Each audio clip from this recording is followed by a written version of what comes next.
माया क्या है? संसार में माया का साम्राज्य है। भगवान की वो शक्ति जिसके द्वारा इस संसार को बनाया गया और इसका संचालन किया जा रहा है। ये पूरी की पूरी जो माया है ये भगवान की शक्ति है और इसी माया का सारा पसारा है। जहाँ तक हम देखते हैं, सुनते हैं, जहाँ तक हमारा विचार जाता है, जहाँ तक हम सोच सकते हैं, वहाँ तक सब कुछ माया ही है। माया यानी जो दिखता तो है कि ये है, लेकिन स्थायी नहीं है। इसके पीछे काल लगा हुआ है। समय पाकर जो कुछ दिखाई पड़ रहा है वो समाप्त हो जाता है, बदल जाता है और फिर नया बन जाता है। इस प्रकार से ये माया के द्वारा निर्मित संसार निरंतर गतिशील है। अब इसमें हम जो मनुष्य हैं इस माया के चक्कर में पड़े हुए हैं और हमें ये समझ में नहीं आता कि ये क्या है। हम जिस किसी चीज़ को देखते हैं या कुछ जो हम आज हैं और जो कुछ भी हमारे पास है, संपत्ति है, संपदा है, उसको हम ऐसा चाहते हैं कि ये हमेशा बनी रहे। और जब वह माया के नियम के अनुसार, भगवान के विधान के अनुसार माया के द्वारा उसका समय जब आता है तो उसका परिवर्तन होता है, वह नष्ट होती है, तब हम उस बारे में न जानने के कारण बड़े दुखी होते हैं और ऐसा भाव करते हैं कि खास ये हमारे साथ दुर्घटना हो रही है। जो चीज़ हमारी है, जो हमारे हैं, वो हमसे बिछुड़ रहे हैं। ये भगवान का प्रकोप है, यह हमारे किसी पाप का दुख है। इसको हम समझ नहीं पाते और इसी कारण हम दुखी होते हैं और कोई चीज़ प्राप्त हो जाती है तो उससे सुखी होते हैं। लेकिन जो प्राप्त है वो एक दिन जाएगी। इस बात का हम ठीक से ज्ञान नहीं होने के कारण बड़े परेशान हैं, दुखी हैं। इसलिए इस माया को हम ठीक से समझें और अपने आप को हम ठीक से समझें तो संसार का जो सुख है, दुख है, ये केवल क्षणिक है। हमेशा के लिए न सुख है और न दुख है। हमेशा के लिए तो अस्तित्व इस माया के द्वारा रचित इस संसार में किसी एक कण का भी नहीं है। यहाँ तक कहा गया है कि एक तृण से लेकर, एक तिनके से लेकर, एक परमाणु से लेकर और ब्रह्मा के पद तक जो कुछ भी है ये सब माया के अधीन है और इसका एक निर्धारित समय है। कोई समय किसी का कम है, किसी का ज़्यादा है, लेकिन वो समय धीरे धीरे चलता रहता है और एक दिन चाहे कितना भी लंबा समय क्यों न हो, वो पूरा हो ही जाता है और वह चीज़ नष्ट भ्रष्ट हो जाती है, बदल जाती है। इसलिए और हमारा जो स्वरूप है, हम मनुष्य हैं और इस बारे में हम जान सकते हैं कि हमारा जो स्वरूप है वो आत्मा का स्वरूप है। आत्मा माया के ऊपर है। आत्मा यानी परमात्मा, और परमात्मा के अधीन है माया। और इस परमात्मा की इच्छा से और परमात्मा की ही शक्ति से माया के द्वारा ये सारी सृष्टि की रचना होती है।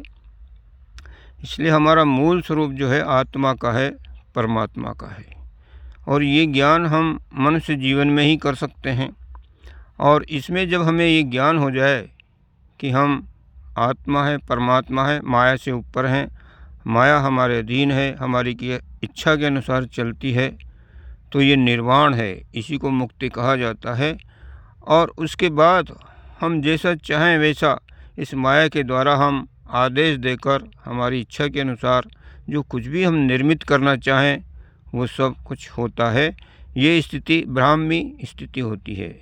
ऐसी स्थिति प्राप्त करने का जो सौभाग्य है वो मनुष्य को है और मनुष्य जीवन में हम आए हुए हैं।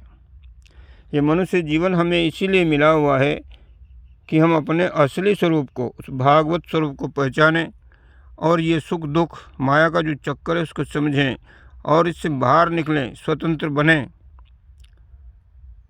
कितना सौभाग्य है हम लोगों का कि शरीर मनुष्य का हमें मिला हुआ है। ये एक शरीर ही ऐसा जीवन है जिसके द्वारा हम इस माया से परे उठ कर के अपने असली स्वरूप में, भागवत स्वरूप में, परमात्मा के स्वरूप में अपने आप को जान सकते हैं। हम परमात्मा ही हैं, लेकिन हम भूले हुए हैं। इसलिए थोड़ा सा हम चिंतन करते हैं, माया क्या है।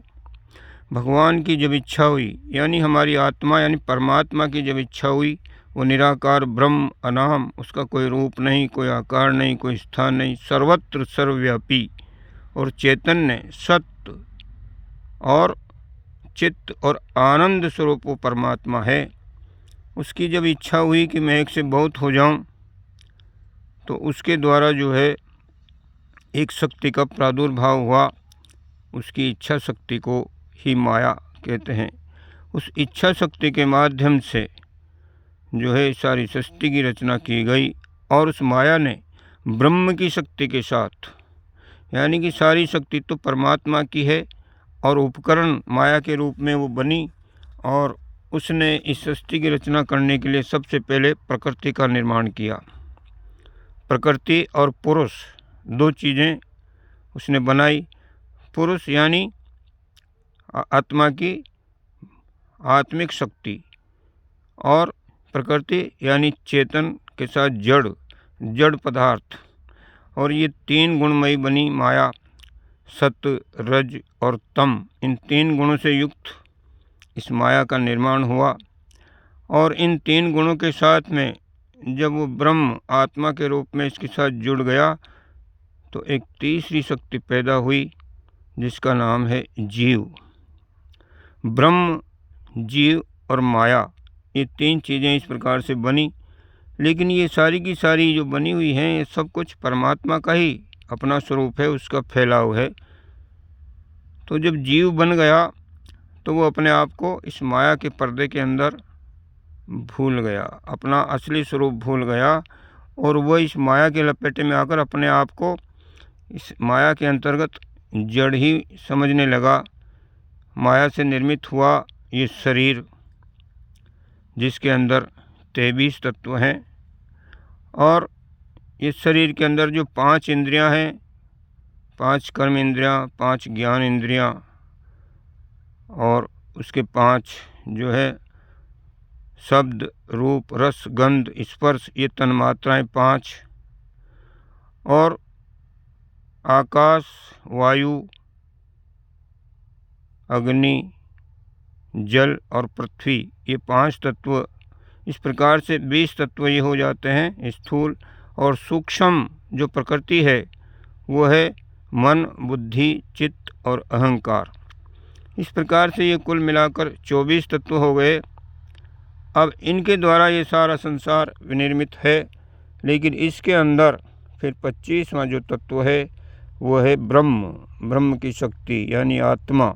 जब इसमें आत्मा ने प्रविष्ट किया, तो उसके द्वारा ये सारा का सारा परिकर संचालित हुआ, क्रियाशील हुआ, और ये संसार की गतिविधि चल पड़ी।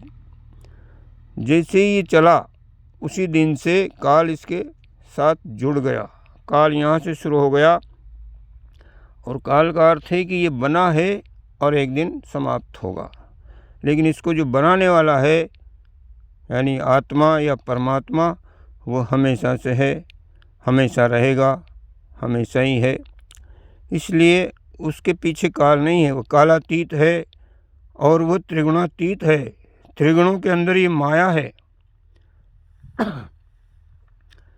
इस माया के द्वारा हम भ्रमित हैं। मनुष्य जीवन जब इसको समझता है, तो इसके जो 3 गुण हैं, सतोगुण, रजोगुण, तमोगुण।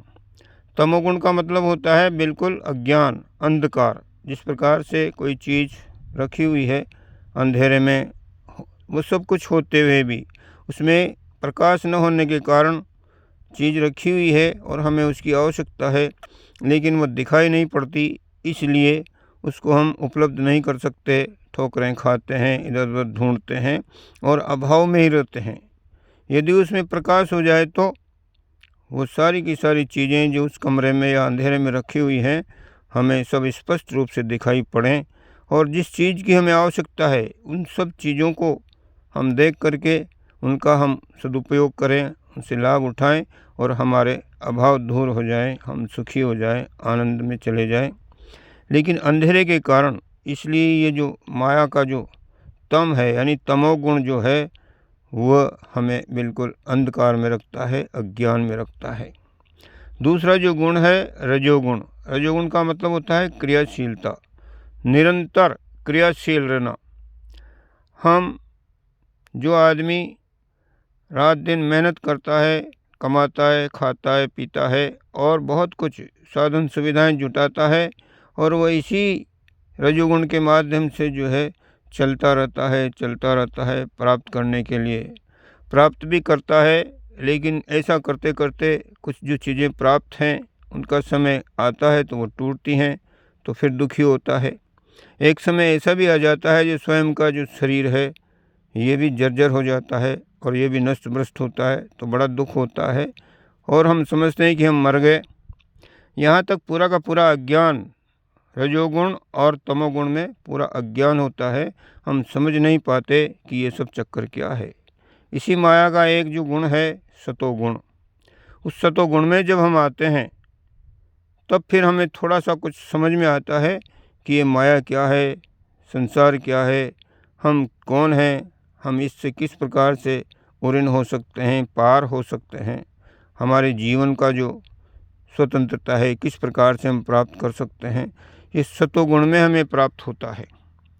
और जब तक सतोगुणी हम न बनेंगे तब तक हमारे समझ में कुछ आएगा नहीं। सतोगुण जो रूप है वह एक प्रकार से, जिस प्रकार से कोई कमरे में हम बैठे हैं और हम बाहर देखना चाहते हैं, चारों तरफ दीवारें हैं और दीवारों के अंदर से बाहर हमें दिखाई कुछ नहीं पड़ता, लेकिन उसमें कोई खिड़की है और वह खिड़की को यदि हम खोल करके उसके माध्यम से बाहर देखते हैं तो बाहर का सारा नज़ारा हमें दिखाई पड़ता है। इसलिए माया का जो सतोगुण है वो क्या है, वो खिड़की है अपने स्वरूप को पहचानने की और इस संसार को, भगवान को, माया को, सबको जानने की। इसलिए हम मनुष्य का कर्तव्य है कि अधिक से अधिक अपने आप में सतोगुण पैदा करे। सतोगुण का मतलब क्या, हर प्रकार से वो चीज़ जिसके माध्यम से हम अपने मन को, इंद्रियों को और अपनी सारी आकांक्षाओं को, तृष्णाओं को, सबको समेट करके और सात्विक भाव से हम जिएं। हमारा खान पान सतोगुणी होना चाहिए, हमारा रहन सहन सतोगुणी होना चाहिए, हमारा जो सोचना है, विचारना है, चलना है, फिरना है, बैठना है, सोना है, सब कुछ सतोगुणी यदि हो जाता है तो हमें वो ज्ञान हो जाएगा कि हम इस संसार में किस लिए आए हैं और हमारा क्या कर्तव्य है और किस प्रकार से हम इसी जीवन में, मनुष्य जीवन में, एक ही जीवन में सतोगुण में आने के बाद हम उस खिड़की से बाहर निकल करके और खुले आसमान में हम घूम सकते हैं, देख सकते हैं, स्वतंत्र हो सकते हैं, यानी हम आत्मिक भाव में पहुंच सकते हैं और हमारे जीवन का कल्याण हो सकता है। इसलिए भाइयों, निवेदन ये है कि जो तमोगुण है उससे हम उठें और रजोगुण है उसको भी धीरे धीरे कम करते हुए अपने जीवन में सतोगुण अधिक से अधिक धारण करें और सतोगुणी जो होगा उसी के जाकर के उसकी बुद्धि, विवेक उसका जागृत होगा और उसके अंदर इस बात की क्षमता होगी कि वो समझ सके मनुष्य क्या है, हमारा स्वार्थ किस में है, हम लाभ किस में प्राप्त कर सकते हैं और वह उधर चलने का प्रयास करेगा। इसलिए मेरे भाइयों, मैं आपसे निवेदन करता हूँ कि इस एपिसोड को आप निरंतर सुनते चलें ताकि आपको अपने जीवन का और अपने इस आत्मा का ज्ञान हो सके, संसार का ज्ञान हो सके और हमारा अपना जो जीवन है सुरदुर्लभ जिसको कहा गया उसको हम धन्य कर सकें। आज की बात को हम यहीं विराम देंगे। ओम शांति।